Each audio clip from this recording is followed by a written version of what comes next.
bagi bangsa ini. Kami berdiri dan membawa doa kami kepadamu.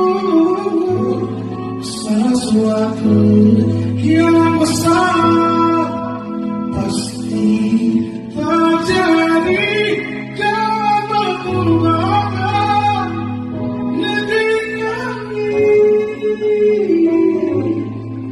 Hanya namamu Tuhan ditinggikan.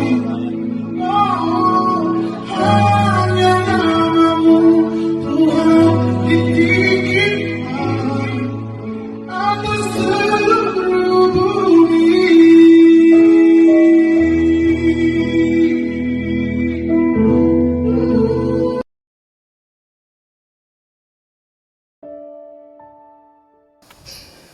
Salam Bapak Ibu yang terkasih dalam Tuhan Yesus Kristus. Kembali lagi kita jumpa di hari Minggu di pagi yang indah yang Tuhan sudah anugerahkan kepada kita pada saat ini. Bersama-sama kita akan mendengarkan firman Tuhan. Tapi sebelumnya mari kita tunduk kepala, kita berdoa. Kami datang kepadamu ya Allah ya Tuhan kami yang hidup. Mohon pimpinan daripadamu Bapa bagi kami yang akan mendengarkan di rumah, dan bagi hamba-Mu yang akan menyampaikan di tempat ini. Agar firman Tuhan ini Bapa memberkati kami semua yang ada di dalam nama Yesus. Haleluya. Amin. Bapak Ibu yang terkasih dalam Tuhan Yesus Kristus, masih dalam tema sepanjang bulan April, yaitu penebusan mengharapkan hidup dalam kebenaran. Dan firman Tuhan saya pada saat ini saya ambil di dalam Yohanes 2 Yohanes pasal yang pertama, ayat yang pertama sampai ayat yang ke-6. Sekali lagi firman Tuhan pada saat ini di dalam 2 Yohanes pasal yang pertama, ayat yang pertama sampai ayatnya yang ke-6. Ada dua hal yang akan kita dapat di dalam teks firman Tuhan kita pada saat ini. Saudara terkasih dalam Tuhan Yesus Kristus, di mana kita akan melihat bahwa ada tanda yang diberikan oleh Allah kepada kita sebagai orang Kristen yang sejati. Sebagai orang Kristen yang sejati, hidupmu yang berpegang pada kebenaran firman Tuhan, itu yang pertama. Dan yang kedua, akan hidup di dalam kasih Tuhan Yesus Kristus. Jadi tidak hidup dalam kepura-puraan. Orang yang hidup dalam firman Tuhan dan hidup dalam kasih kepada Tuhan Yesus Kristus tidak hidup dalam kepura-puraan. Orang yang hidup dalam kepura-puraan, orang yang hanya akan mempertontonkan akan kejelekannya, pada satu saat nanti pasti akan diketahui. Seperti kata pepatah, sepandai-pandai tupai yang melompat satu saat akan jatuh juga. Begitu dengan kehidupan kita yang hidup dengan pura-pura kepada Tuhan, satu saat akan kelihatan. Bapak Ibu yang terkasih dalam Tuhan Yesus Kristus, yang pertama kita akan melihat bahwa dalam teks firman Tuhan kita pada saat ini, yaitu tanda hidup dalam kebenaran yang dicatat di dalam ayat yang pertama sampai ayat yang keempat. Apa sih tanda hidup dalam kebenaran? Tapi sebelumnya kita melihat di sini bahwa pada ayat yang pertama memberikan informasi tentang si penulis kitab ini, yaitu si Yohanes. Dia menyebut dirinya sebagai penatua. Ya, dia menyebut dirinya sebagai penatua. Dan tujuan penulisan kitab ini ditujukan kepada ibu yang terpilih. Ya, ibu yang terpilih. Kata ibu yang terpilih, ya. Dan juga dan selanjutnya ada anak-anak yang benar, ada anak-anak yang benar-benar aku kasihi. Ya, ini ditafsirkan tidak secara harafiah, tetapi hanya secara kiasan. Jadi ibu yang terpilih, ya, kiasannya itu menggambarkan gereja, ya. Dan anak-anak yang hidup dalam kebenaran, yaitu anggota-anggotanya, ya. Bapak Ibu terkasih dalam Tuhan Yesus Kristus. Jadi kita sudah mengetahui di sini bahwa yang dikatakan ibu adalah gereja dan anak-anak yang hidup dalam kebenaran adalah anggota-anggotanya, ya. Jadi kalau kita melihat bahwa kebenaran akan menyertai sampai selama-lamanya, dicatat pada ayat yang kedua, ya. Jadi tanda orang yang hidup dalam kebenaran, bahwa kebenaran itu akan menyertai orang itu sampai selama-lamanya. Ayat yang kedua, oleh karena kebenaran yang tetap di dalam kita dan yang akan menyertai kita sampai selama-lamanya. Ya, kita melihat sini kebenaran yang tetap di dalam kita. Ya, jadi kebenaran, orang yang hidup dalam kebenaran itu akan hidup di dalam orang yang percaya kepada Tuhan Yesus Kristus. Dan kebenaran itu akan menyertai orang tersebut sampai pada selama-lamanya, sampai kepada dia menghabisi akan akhir hayatnya di muka bumi ini. Orang yang hidup di dalam kebenaran, ya, kebenaran firman Tuhan, orang tersebut senantiasa berpegang pada kebenaran itu. Jadi kebenaran itu menjadi prinsip hidup orang tersebut. Ya, kebenaran itu akan menjadi prinsip orang tersebut. Jadi kalau itu sudah menjadi satu prinsip, berarti orang itu akan selalu berpegang kepada kebenaran itu. Dia tidak akan melepaskan akan kebenaran itu, atau dia akan keluar dari kebenaran itu, tetapi akan selalu tetap di dalam kebenaran itu. Dan orang yang hidup dalam kebenaran juga senantiasa akan mengaplikasikan kebenaran itu di dalam hidupnya hari lepas hari. Amin. Meminta kasih Yesus Kristus bahwa orang yang hidup dalam kebenaran akan selalu mengaplikasikan kebenaran itu hari lepas hari di dalam kehidupan orang tersebut. Selanjutnya, ya, tidak ada kata kompromi dalam mau hidup dalam kebenaran. Artinya bahwa kebenaran tidak bisa dikompromikan dengan sesuatu hal juga. Ya, seperti contoh mungkin kita bisa berkata berbohong demi kebaikan. Kalau kita berbohong demi kebaikan, bukankah kita sedang mengkompromikan kebenaran itu dengan apa yang dinamakan dosa? Bohong itu adalah dosa. Jadi kebenaran tidak bisa dikompromikan. Namanya kebenaran harus tetap di dalam kebenaran firman Tuhan.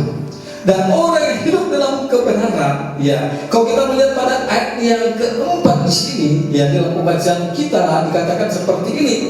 Aku sangat bersuka cita bahwa aku mendapati bahwa separuh dari anak-anakmu hidup dalam kebenaran sesuai dengan berita yang telah kita terima daripada Bapa. Mendapati bahwa separuhnya hidup dalam kebenaran, berarti separuhnya tidak hidup dalam kebenaran.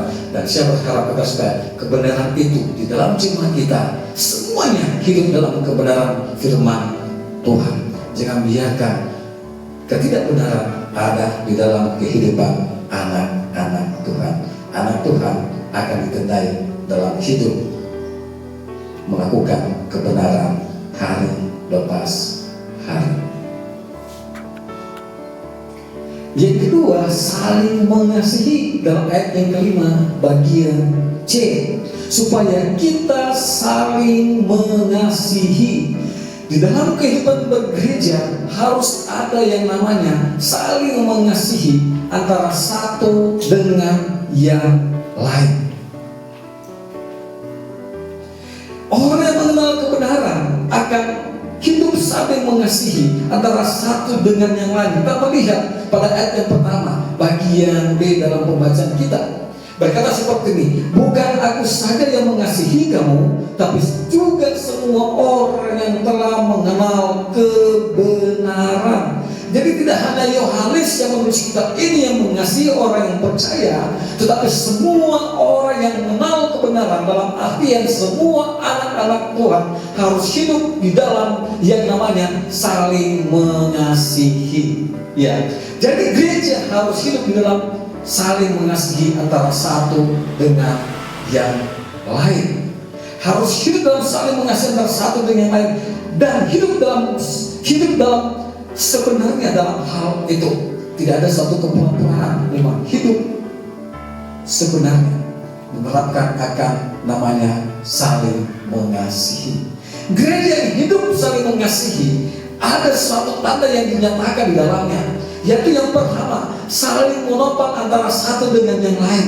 Gereja yang saling mengasihi akan ada juga tandanya, yaitu ada kerjasama yang baik antara satu dengan yang lain. Gereja yang saling mengasihi akan ada saling menghargai antara satu dengan yang lain. Jadi gereja yang saling mengasihi ada saling menopang yang baik, ada kerjasama yang baik, ada saling menghargai antara satu dengan yang lain. Saudara terkasih dalam Tuhan Yesus Kristus, satu harapan dan setiap hamba-hamba Tuhan, anak-anak Tuhan. Dan inilah perintah itu, yaitu bahwa kamu harus hidup di dalam kasih sebagaimana telah kamu dengar dari mulanya. Jadi perintah apa yang disampaikan oleh penulis kitab ini? Ya, perintah Tuhan adalah saling mengasihi antara satu dengan yang lain. Dikatakan dalam firman Tuhan itu bahwa kamu harus hidup di dalam kasih. Orang yang percaya atau kerja Tuhan harus hidup di dalam kasih. Kita harus saling mengasihi antara satu dengan yang lain. Mengapa harus seperti itu? Kalau kita melihat dalam 1 Yohanes pasal yang keempat ayat ke-11, di sana dikatakan bahwa Allah sudah lebih dahulu mengasihi kita umat-umatnya. Oleh karena itu kita harus hidup yang namanya saling mengasihi. Karena Allah sudah mengasihi kita, oleh karena kita harus saling mengasihi. Kasih Allah sudah nyata dalam kehidupan kita. Dia sudah mengorbankan anaknya yang tunggal, yaitu Yesus Kristus, datang ke dalam dunia menebus dosa saya dan saudara. Itu adalah kasih yang sempurna. Itulah kasih yang sudah dinyatakan Allah kepada kita. Karena Dia mengasihi, Dia menyatakan kasih itu melalui pribadi Yesus Kristus. Oleh karena itu, kita yang sedang meresponi akan Yesus Kristus harus hidup di dalam namanya saling mengasihi. Karena ini dikatakan kepada firman Tuhan adalah suatu perintah yang memang harus kita lakukan. Jadi, yang harus kita lakukan tidak hanya kita menjadi pendengar setia saja, tapi memang harus melakukannya. Bapak yang terkasih dalam Tuhan Yesus Kristus, firman Tuhan mengatakan kepada kita di sini bahwa kita harus hidup saling mengasihi antara satu dengan yang lain.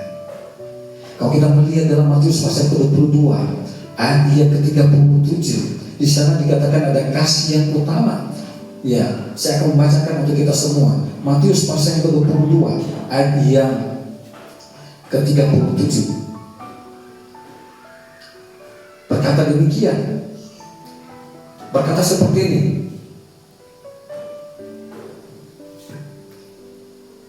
Ayat yang ke-37 berkata seperti ini. Jawab Yesus kepadanya, kasihilah Tuhan Allahmu dengan segenap hatimu dan dengan segenap jiwamu dan dengan segenap akal budimu. Itulah hukum yang terutama dan yang pertama. Jadi kalau kita melihat di sini, untuk mengasihi Tuhan Allah itu adalah hal yang pertama yang harus kita lakukan. Itulah hal yang pertama yang harus kita kerjakan. Ada melibatkan 3 unsur di dalamnya. Dengan segenap hatimu, mengasihi Tuhan Allah dengan segenap hati kita. Yang kedua, dengan segenap jiwamu, mengasihi Tuhan Allah dengan segenap jiwa kita. Dan yang ketiga, mengasihi Tuhan Allah dengan segenap akal budimu. Hati, jiwa, dan akal budi harus kita serahkan kepada Tuhan, kepada Allah Bapa di surga, sebagai tanda kita hidup di dalam kasih. Dan yang kedua, di sana dikatakan pada ayat yang ke-39, dan hukum yang kedua yang sama dengan itu ialah kasihilah sesama manusia seperti dirimu sendiri. Hukum yang pertama mengasihi Allah. Hukum yang kedua mengasihi sesama manusia seperti dirimu sendiri. Bapak Ibu, bagaimana kita mengasihi diri kita sendiri?